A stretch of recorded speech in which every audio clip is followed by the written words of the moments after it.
warahmatullahi wabarakatuh. Perkenalkan, nama saya Anissa Rahim dengan NIM 2111220012 dari Prodi Pendidikan Bahasa Arab kelas 1A, mata kuliah Bahasa Indonesia, dengan dosen pengampu Ibu Dina Putri Yuni Astuti MPD. Baiklah, saya di sini akan menjelaskan tentang pengertian paragraf, ciri-ciri paragraf, syarat-syarat paragraf, dan jenis-jenis paragraf beserta contohnya. Pengertian paragraf. Paragraf merupakan satuan bahasa yang lebih besar daripada kalimat. Namun, paragraf juga masih merupakan bagian dari satuan bahasa lainnya yang disebut wacana. Suatu wacana umumnya dibentuk oleh lebih dari satu paragraf. Ciri-ciri paragraf. 1. Kepaduan paragraf. Kepaduan paragraf adalah keeratan ataupun kekompakan hubungan antar unsur-unsur paragraf, baik itu antara kalimat utama dengan kalimat penjelasnya ataupun antar kalimat penjelas itu sendiri. Kepaduan itu harus tampak dalam isi serta dalam bentuknya. Kepaduan suatu paragraf mencakup dua hal, yakni 1. Kepaduan isi.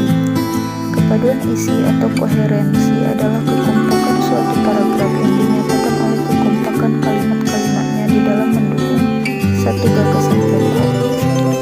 2. Kepaduan bentuk. 2. Ketepatan pemilihan kata. Pemilihan kata harus sesuai dengan situasi dan kondisi pemakainya. Pemakaian kata dia, misalnya, tidak tepat digunakan untuk orang yang usianya lebih tua. Kata yang tepat adalah kata beliau. Syarat paragraf. 1. Mempunyai kelengkapan unsur-unsur paragraf di dalamnya. 2. Setiap unsur paragraf harus mempunyai satu kesatuan antar satu unsur dengan unsur lainnya.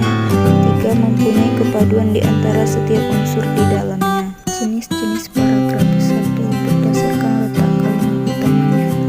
Paragraf deduktif adalah paragraf yang letak gagasan pokoknya terletak di awal paragraf. Contohnya, satu-satunya bidang pembangunan yang tidak mengalami imbas krisis ekonomi adalah sektor-sektor di bidang pertanian. Misalnya, perikanan masih meningkat cukup mengesankan, yaitu 6,65%. Demikian pula perkebunan yang meningkat 6,46%.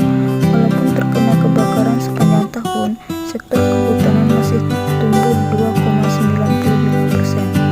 Secara umum, kontribusi dari sektor-sektor pertanian terhadap produk domestik bruto atau PDB meningkat dari 18,04% menjadi 18,07%. Padahal selama 30 tahun